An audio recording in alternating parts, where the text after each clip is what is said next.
Se eu fizer assim, tan, tan, tan, tan, vocês vão lembrar de Intel, provavelmente. Se eu falar plim, plim, vocês vão lembrar da Globo.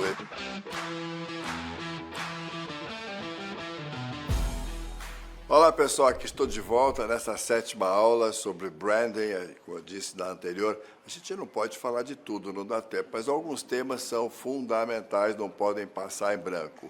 Um deles é esse, que a gente chama de arquitetura de marca. Arquitetura de marca é simplesmente o seguinte: imagine empresas que têm mais de uma marca, ou a marca transitando em diversos espaços. Como é que você organiza as marcas de uma maneira tal para que todos do lado de fora percebam que aquele conjunto é alguma coisa que tem uma unicidade, que são coerentes entre si? A arquitetura de marca, daí que veio o nome de arquitetura, tem a ver com isso, com essa forma organizada de você representar os sinais de uma marca em todas as suas formas de exposição. Nós sabemos hoje que há mas fundamentalmente 4 modelos fundamentais de arquitetura de marca. O primeiro nós chamamos de arquitetura de independência. O que é arquitetura de independência? Imagine uma empresa, uma organização que tenha várias marcas, né? E as pessoas não sabem que uma determinada marca A é igual ou próximo, ou vizinha ou irmã de uma determinada marca B da mesma organização. Querem um exemplo muito claro disso? Pensem na empresa que é o Itaúsa, né? Itaúsa, um grande conglomerado, né?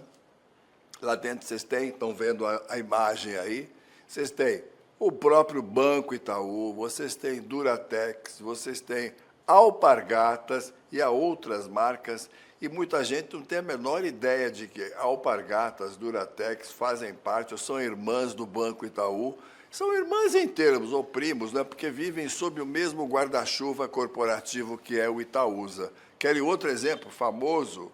É o exemplo da Rede Accor. A Rede Accor é uma rede fantástica, enorme, de hotéis, né? Em vários lugares. Quem já foi ao Ibis, talvez não sabe que o Ibis, o Mercury, o Pullman, o Sofitel, o Novotel, são hotéis diferentes de estilo, diferentes de preço, diferentes de localização, mas todos da Rede Accor, né? Quer dizer, há uma tentativa de fazer com que cada um tenha o seu posicionamento de mercado, o seu estilo, tendem a atender públicos diferentes, com preços diferentes, mas todos sob o mesmo guarda-chuva da Rede Accor. Um exemplo muito conhecido de todos, esse acho que já é até mais do que conhecido, que é a Ambev, né? A Ambev tem quantas marcas diferentes de cerveja, né? Sob o mesmo teto? Brahma, Skol, Antártica, Stella Artois, etc, etc. Você bebe, o cara fala, eu adoro Brahma. Mas bebe Skol, que é da mesma empresa? Não, não é. Brahma é Brahma, Skol é Skol, Antártica é Antártica. Cada uma tem uma posição própria no mercado, mas todas pertencem a essa mesma grande corporação que é a Ambev. Então, esse é o tipo de arquitetura de independência. Uma outra forma de arquitetura é a chamada, que é o oposto disso, aliás, é a arquitetura monolítica. Olhem para o Bradesco, pensem o seguinte: todos os produtos que o Bradesco tem, é banco, é seguro, é, sei lá, previdência, todos eles são Bradesco, semelhantes do Santander e assim por diante. Ou olhem esse exemplo mais do que claro da FedEx. Nossa, a FedEx tem N linhas de produtos, né? Mas todos são serviços FedEx. Ou a Gerdau. Todos os aços que saem da Gerdau são Gerdau. Todos eles sob o mesmo manto, o mesmo nome geral, monolítico, da marca Gerdau. Esse é o segundo. Então, o primeiro é independência, modelo de independência. O segundo, modelo monolítico. O terceiro, olha aqui, ó, o terceiro é o modelo de paternidade.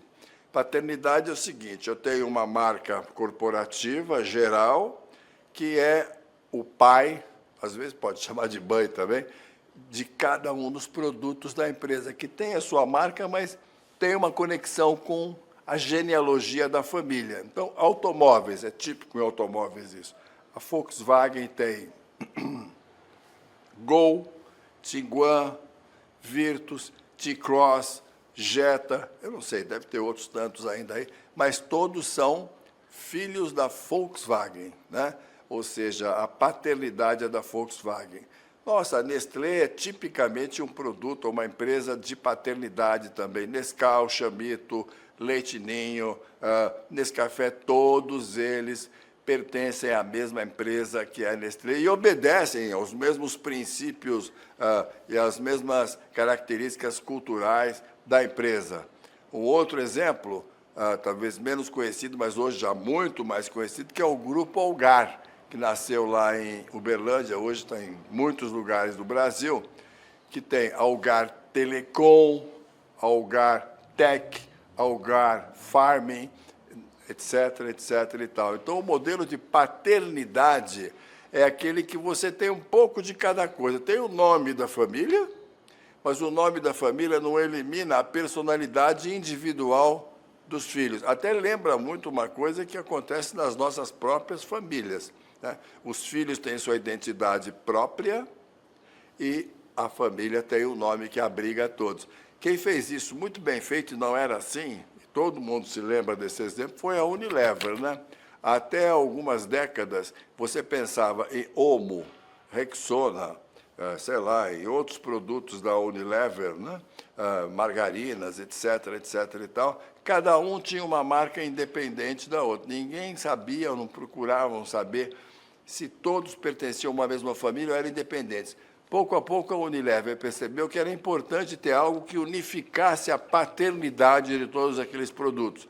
E criou aquele famoso U, né? É um U que assina todos os produtos da sua empresa, de forma tal que todos continuam sendo independentes, por um lado, mas submetidos à paternidade da empresa Unilever. Quarto lugar, eu falei de independência, monolítico, paternidade. Agora, o quarto modelo. O quarto modelo é um modelo muito curioso. É um modelo, pessoal, de, vamos chamar assim, de caráter provisório. Vocês devem se lembrar do HSBC Bamerindos, fruto de uma fusão, uma composição das duas organizações. Bom, passado algum tempo, já que é temporário, vai embora o Bamerindos, que para muita gente ainda existe na memória, né? E ficou o HSBC. Quando houve a fusão do Itaú com o Unibanco, também era uma coisa mais ou menos assim, e ficou Itaú, né?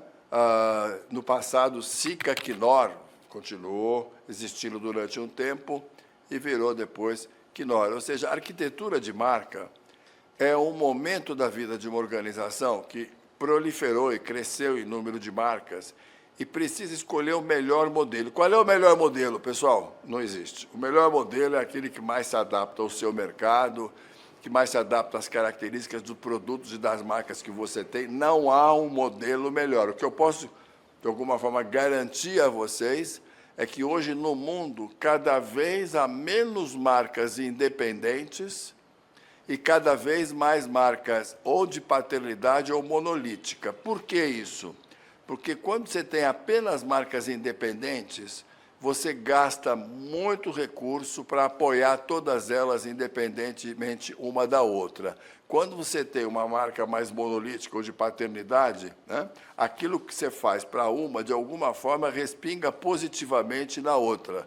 Mas, olha, assim mesmo eu diria que é uma decisão corporativa que tem que ser tomada com muito, muito cuidado.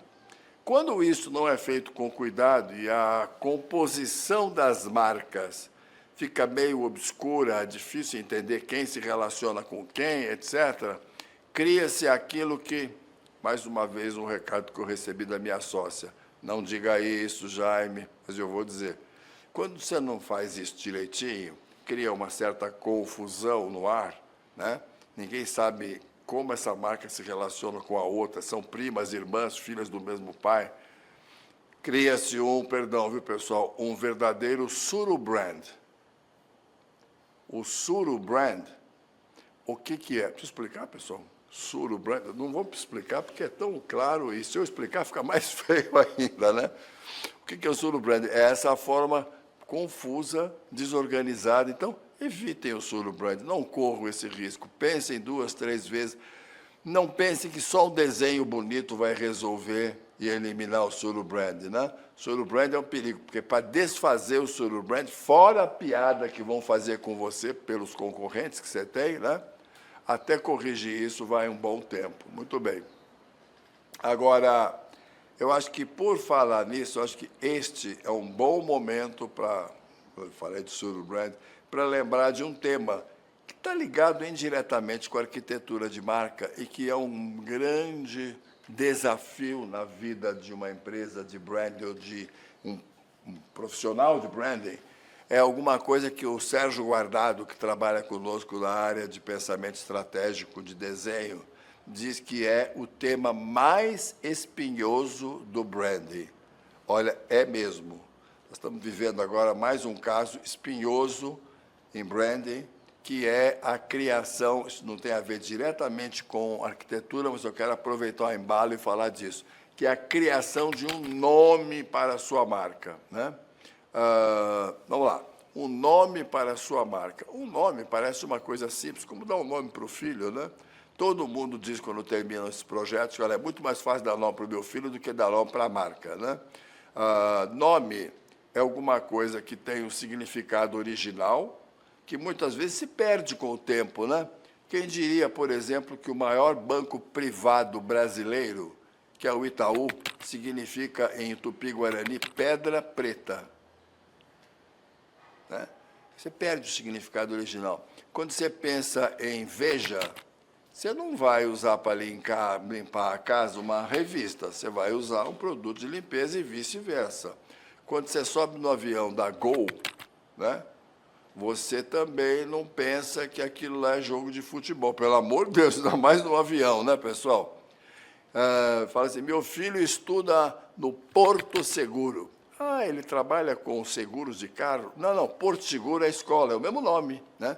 Então, veja, há casos em que os nomes pertencem a mais de uma categoria de produto, mas eles precisam ter uma vida independente e própria. Criar nome, pessoal, não é nada fácil. Não é fácil por diversas razões. Em primeiro lugar, porque você quer procurar nomes curtos, de preferência, e nem sempre o nome curto está disponível. Exemplo de bons nomes curtos, né? Que parece que nos livros de branding, uma das orientações é escolha sempre o nome curto. Nem sempre é fácil, mas há exemplos. Gol, está aí um exemplo. Sika, Lego, XP, nomes curtos, todos eles na boca de todo mundo. Nomes têm que ter alguma diferenciação, e nem sempre são curtos. Há nomes, como, por exemplo, o sorvete Häagen-Dazs, nada de curto, mas ele acabou sendo claramente associado com o sorvete. E essa linha de lojas do próprio Boticário, quem disse Berenice? Quem disse que não ia dar certo, né? Deu muito certo, mas não tem nada de curto. Então, é basicamente a procura de diferenciação. A outra coisa é adequação, né? Por exemplo, você pega Perfex, é um nome que é bom para aqueles produtos de limpar limpar a pia, limpar a cozinha, etc. e tal, e para outras atividades também, né? Outra coisa, nomes que permitem uma extensão futura de negócio. Vou pegar um exemplo muito claro. Você pensa em Waze e compara o Waze com Google Maps. Google Maps, estávamos refém de pensar em cartografia e mapa para o resto da vida. Agora, quando você pensa em Waze, o que mais pode ser o Waze? Tantas coisas, porque o nome não fecha, né? Sonoridade é uma coisa bacana em nome. Nós tivemos o privilégio de construir, junto com uma empresa de design, a marca ZAP, ZAP, né? Que era uma marca inicialmente só para substituir classificados em papel para classificados online, e sucesso que ela tem hoje, né, pessoal? ZAP, né? Nomes, por outro lado, algumas vezes são perigosos, você precisa evitar, tomar algum cuidado. Dizem que pajeiro no Brasil, tudo bem, mas fora do Brasil e na América Latina, pajeiro parece que está ligado a algumas atividades masturbatórias, sei lá, alguma coisa assim, eu não sei. Então toma cuidado. Há uma empresa de muito prestígio que lançou um refrigerante com um nome que eu não sei se é dos mais recomendáveis. Parece que não continuou no Brasil isso. O nome do refrigerante é Josta. Eu não sei se... Você acha que eu estou brincando? Pode dar um Google se você ver se é isso mesmo. Então, Josta e coisas assim, cuidado, né? Nomes podem ser diferentes, bacanas, mas há um território perigoso aí. Talvez uma das áreas mais delicadas na criação de um novo nome chama-se INPI, Instituto Nacional da Propriedade Industrial. O INPI é uma entidade muito séria, né? Ligada à União, né? Ao governo federal. O que o INPI faz? Ele cadastra e registra todas as marcas que foram cadastradas no seu banco de dados. Então, quando você quiser lançar um novo nome, uma das coisas fundamentais a fazer, em primeiríssimo lugar, é consultar o INPI. No INPI, você faz uma primeira consulta básica, você faz acesso gratuito na internet, quer saber o seguinte, por exemplo, estou trabalhando com rodovias, né? Eu quero saber o seguinte, uma determinada marca está na classe 39, são várias classes em que se classificam as marcas, na classe 39, se alguma outra marca semelhante ou próxima ou igual a essa que eu estou tentando identificar para uma rodovia. Isso vale para outras categorias, são N classes, né? A nossa empresa, por exemplo, está na classe 41, a Troiano Branding, né? Então, não deixem de fazer a consulta, porque já aconteceu, a gente presenciou isso, trabalhos muito bacanas na construção de uma marca e dos seus significados e da sua expansão, que no final se percebeu que ela era impossível de ser registrada. E aí ou você sai do negócio, procura outra, ou você tenta negociar com o dono da marca, se tiver dinheiro e interesse, para usar aquela marca. Então, INPI. Agora, nome, pessoal, falando de marca, é apenas um dos sinais, né? O nome não representa mais do que 10% do sucesso futuro de uma determinada marca. O êxito de uma futura marca deve, no máximo, 10% da sua existência àquele nome, não mais do que isso. Ou seja, por tudo que eu estou falando, vocês percebem que escolher um nome para uma determinada marca é apenas o começo de uma conversa e é difícil. O nome, como disse agora há pouco, representa não mais do que 10% do sucesso futuro de uma determinada marca, né? Agora, a marca é apenas um dos sinais, o nome é apenas um dos sinais que representa a marca. A marca é representada por outras coisas. Exemplos variados. Você vai a uma loja da Souk, né? Eu penso na Souk, já sinto. Souk é uma loja de roupas e outros produtos para casa que tem um cheiro maravilhoso. Eu penso na Souk, eu sinto o cheiro. Ou você pensa na Richards, que é uma loja de roupas que também tem um cheiro característico, que é um sinal daquela marca. Então, além de cheiro, pessoal, como esses dois que eu citei, Souk e Richards, há outros sinais, né, que compõem a percepção de uma marca. Eu lembro do Lindstrom. O Lindstrom tem um livro muito bacana chamado Brand Sense. Eu não sei se tem isso em português, mas que ele fala do poder de cada um dos sinais sensoriais na compreensão, na vida e no prestígio de uma marca. Eu falei de cheiro, né? Som. Se eu fizer assim, tan, tan, tan, tan, vocês vão lembrar de Intel, provavelmente. Se eu falar plim, plim, vocês vão lembrar da Globo, etc., né?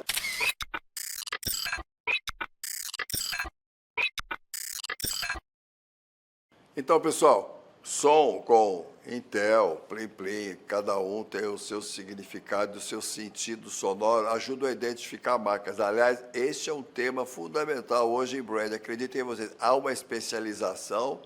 A minha amiga Zana, que mora no Rio de Janeiro, trouxe para o Brasil uma tecnologia muito bacana chamada de Sound Branding, o som da marca, que ajuda a dar vida, a identidade para uma determinada marca. Certos lugares do Rio, como o próprio metrô do Rio, tem um trabalho maravilhoso que ela fez de sonorização baseado na alma do que é o metrô e do som que o representa. Em alguns lugares da Infraero também, assim por diante. Outra coisa em marca outro sinal importante é cor, né, pessoal? Cor. Eu lembrei de meu filho que falou do laranjão do Itaú, né? O azul, aquele azul que tem um nome, uma característica no Pantone, eu não sei dizer qual é, da Tiffany, né? Aquela cor você sai com uma caixinha da Tiffany, o pessoal sabe onde você esteve, né?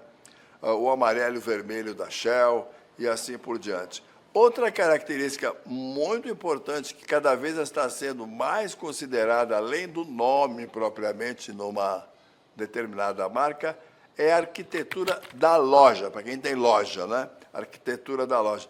Por exemplo, eu citei do cheiro da Richards e da Soco, mas há mais do que isso. A forma de organizar a loja, a arquitetura da loja, tem que traduzir o que é aquela marca. Tem um texto que eu escrevi com uma arquiteta amiga nossa que se chama O Habitat da Marca, está no meu segundo livro, no Brand Intelligence, que mostra exemplos de como você ter uma arquitetura que traduz a alma da marca é muito bom para fortalecer a sua identidade, para fortalecer o seu posicionamento, né? Olha quantas coisas são importantes, mesmo sem pensar em comunicação de marca. A arquitetura de uma loja, tudo a ver. Quando você entra no McDonald's, pessoal, mesmo se não tiver escrito McDonald's, você sabe que está entrando no McDonald's. Quando você entra na rede Amor aos Pedaços, pode não estar escrito Amor aos Pedaços, você sabe que está lá dentro. Quando você entra numa loja do Boticário, a mesma coisa, né? Ou seja, a arquitetura de uma loja tem que ser coerente com o papel, a identidade e o posicionamento que você pretende para aquela marca. Não dá para haver uma separação entre as duas coisas, né?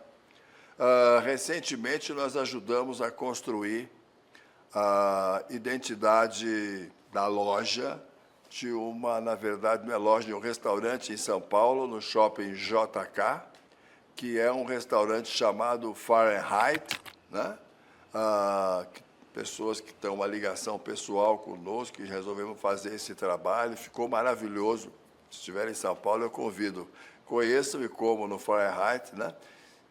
O que o Fahrenheit é? É um restaurante. Fahrenheit está ligado à ideia da temperatura, né? E a assinatura do Fahrenheit tem alguma coisa como It's all fresh, it's all fire, né? Quer dizer, está ligado com coisas quentes, com churrasco, está ligado com coisas frescas, como saladas, né? E a cor do Fahrenheit, a trilha que é usada lá dentro, faz o seguinte: você entra no Fahrenheit, você sabe que está no Fahrenheit, né? Quem fez isso foi nossa empresa, e particularmente a liderança disso foi da Cecília. Cecília é aquela que é minha esposa e sócia nessa ordem, como vocês já sabem, né? Eu vou pedir para ela contar para vocês como é que isso foi construído em 2, 3 minutos no máximo. Oi, pessoal.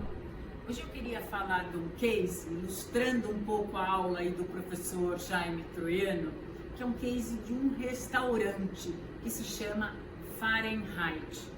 Aliás, é interessante trazer um case de um restaurante que só tem, por enquanto, uma unidade em operação, porque muitas vezes a gente fala de grandes marcas, mas é legal começar um negócio que, sabe, começou ali pequeno, mas que ele também tem que respeitar princípios básicos do branding. Então, acho que esse restaurante, ele tinha um sonho do proprietário que era: eu quero trazer um restaurante casual dentro de um shopping de classe A, mas que seja um restaurante inclusivo, que todos sejam bem-vindos. Para isso eu quero ter um cardápio que jogue para algumas possibilidades, mas que não fique fechado.